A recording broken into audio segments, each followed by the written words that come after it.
क्या कोई एडवोकेट जो किसी बार काउंसिल में अपने आप को एज एन एडवोकेट एनरोल करवाता है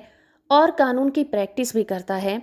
जिसके बाद वो किसी सरकारी नौकरी में चला जाता है और अपनी मर्जी से अपने एनरोलमेंट को रद्द करवा देता है, तो क्या उसे बाद में बार काउंसिल ऑफ इंडिया का मेंबर माना जाएगा? क्या उसे बाद में वकालत करने की परमिशन दी जा सकती है? कुछ इसी तरह के सवालों का जवाब देता है केरल हाई कोर्ट का ये लेटेस्ट जजमेंट। क्या था ये मामला, सब कुछ जानेंगे। आखिर तक जुड़े रहिए इस वीडियो के साथ। वीडियो इन्फॉर्मेशन अच्छी लगे तो आप इस वीडियो को लाइक, शेयर और चैनल को सब्सक्राइब करना बिल्कुल मत भूलिएगा। दोस्तों, आज हम बात कर रहे हैं case MS Sonia versus state of Kerala case की। और इस केस की सुनवाई जस्टिस एलेक्जेंडर थॉमस और जस्टिस विजू अब्राहम की डिवीजन बेंच कर रही थी। मामला ये था कि यहाँ पर याचिकाकर्ता ने कालीकट यूनिवर्सिटी से लॉ की डिग्री ली थी और 2007 में उसने केरल बार काउंसिल में एनरोलमेंट करवाया था, जिसके बाद उन्होंने क्रिमिनल केसेस के लिए कोर्ट में अपनी प्रैक्टिस करना शुरू कर दिया था। बाद में केरल सरकार के आबकारी विभाग में लोअर डिवीजन टाइपिस्ट के रूप में उन्हें नियुक्त किया गया था। बाद में उन्हें केरल गवर्नमेंट के आबकारी विभाग में लोअर डिवीजन टाइपिस्ट के रूप में अपॉइंट किया गया था और उन्होंने 2012 में LDT के रूप में सरकार के लिए काम करना शुरू कर दिया था। रूल के अकॉर्डिंग उन्होंने अपनी मर्जी से लॉ की प्रैक्टिस को रोक दिया था, जिसके बाद याचिका ने लोक अभियोजक के पद के लिए आवेदन किया और ये दावा करते हुए कि पहले से ही वो एक वकील है और उसे केरल बार काउंसिल में एनरोलमेंट लिया था, लेकिन इस फैक्ट से कि बाद में उसने सरकारी नौकरी करने के पर्पस से अपनी जो लॉ की प्रैक्टिस थी उसको रद्द करवा दिया था,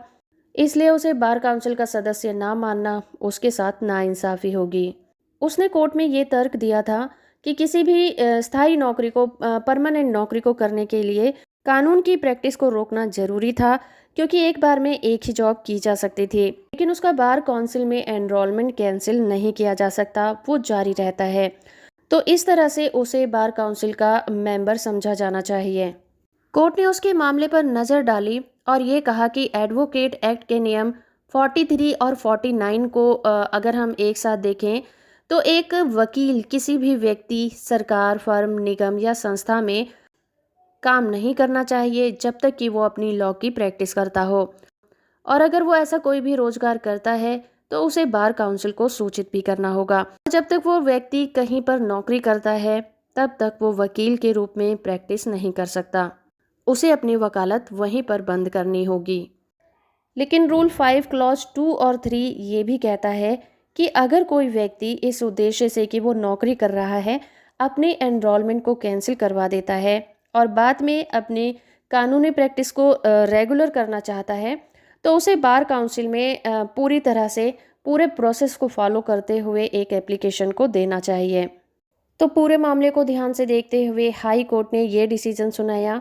कि एक व्यक्ति जैसे ही किसी बार काउंसिल में अपने आप को एनरोलमेंट कराता है, बाद में किसी सरकारी नौकरी में चला जाता है और अपनी लॉ की प्रैक्टिस को वहीं पर छोड़ देता है, तो नियमों के अनुसार इस तरह का व्यक्ति स्टेट बार काउंसिल का सदस्य नहीं माना जा सकता। ये कहकर उस महिला की अपील को कोर्ट ने खारिज कर दिया।